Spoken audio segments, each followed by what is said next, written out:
Yes, it's a big milestone for any organization, given how fast companies are getting disrupted by new business models. So we are indeed very fortunate and happy and glad and proud and all those positive words to be in business after 25 years and have succeeded considerably well. I'm not quite sure. Actually, I had been in this company when we started 25 years ago, and then I left and I joined again.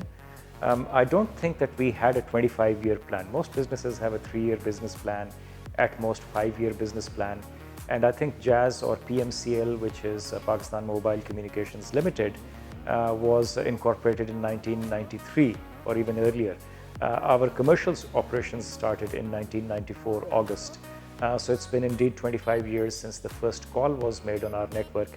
At that time, we called the company Mobile Link, which is the name of the company for the next 22 years.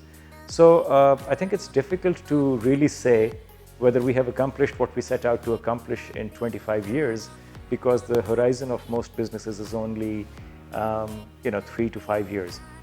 However, if somebody had asked us at that time, would you settle for this kind of a future?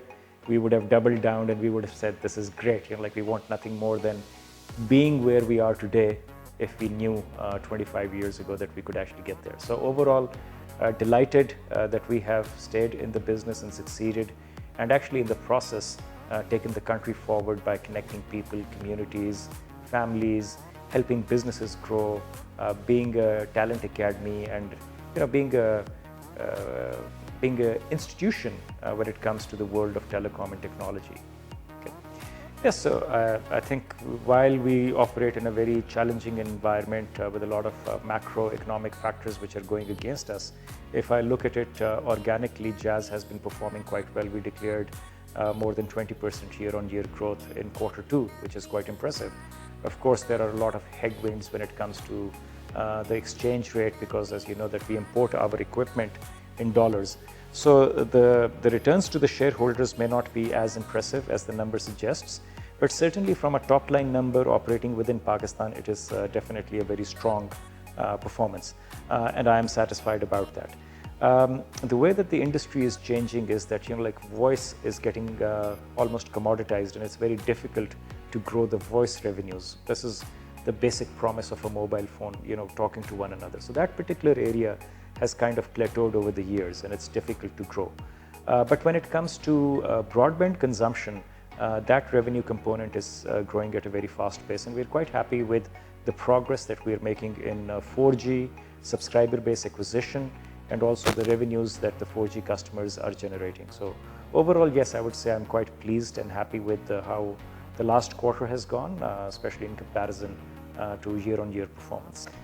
That's a good question. I think I keep on saying this thing, we're making progress, but I think we are not where we should be. So, in terms of cricketing lingo, I used to give this example that, we're scoring at 4 runs and over, and last year we were scoring at 2 runs and over, but the required run rate is close to about 10 runs and over.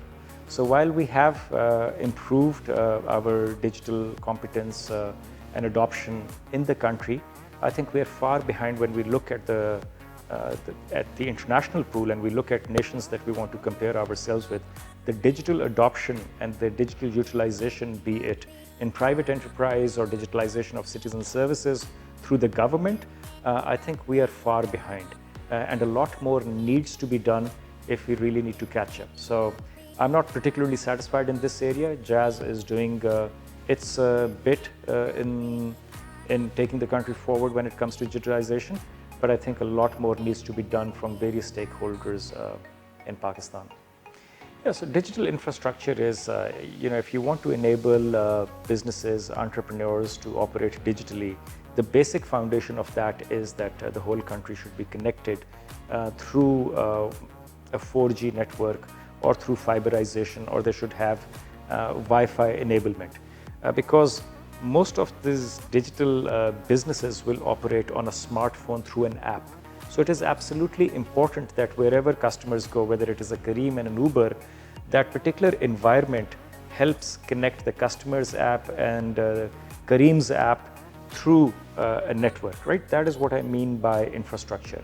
And while we have, all the companies put together about 45,000 towers in the country, there are still about 20% of our population, or about 40 million people, who still do not have access to any kind of telecommunication services, even the most basic one. And of the remainder 160 million customers that we have in terms of our subscriber base, only about 65 million of them are on broadband. So there is still a huge gap in terms of adoption. And there are two or three elements. One is the infrastructure, the other is the affordability of handsets, which is extremely important. So the government really needs to incentivize customers to be able to move towards smartphones rather than relying on feature phones, which are not future-proof. And that's where we're working with the government to look at alternative duty structures and to make it easier for people to be able to afford smartphones and not look at the narrow-term tax imperatives, which kind of force them to increase the taxation on smartphones. That's very counterproductive if we want to take the country forward. So I think we talked about infrastructure. That's one of the things that Jazz as a company does. It lays fiber. We have 25,000 kilometers of fiber. Then we have about 12,000 towers. We provide 4G services to 12 million customers, and we have a total of 60 million customers. So the first thing is that the remaining 48 million of our customers should start using 4G services, right? Then we talked about the 4G adoption things, and these are all the areas where we're actually helping. Our literacy in the country is close to about 60%, but when we talk about digital literacy, it drops down to about 20%. And through various initiatives, which are blended learning and Jazz Smart Schools, we're working with government and policymakers to make sure that we help enable common Pakistanis to take advantage of digital services. I think it's going to be very different on how we're going to communicate, educate the next generations, and they're going to rely more and more on digital technology, whether it comes through a smartphone or through a tablet. So the first and foremost thing that Jazz as a leading telecom company in Pakistan can do is to make sure that they all have access to broadband services. But we don't stop over there. We go to the next level, which is the content and partnerships. So that is, again, we talked about digital literacy.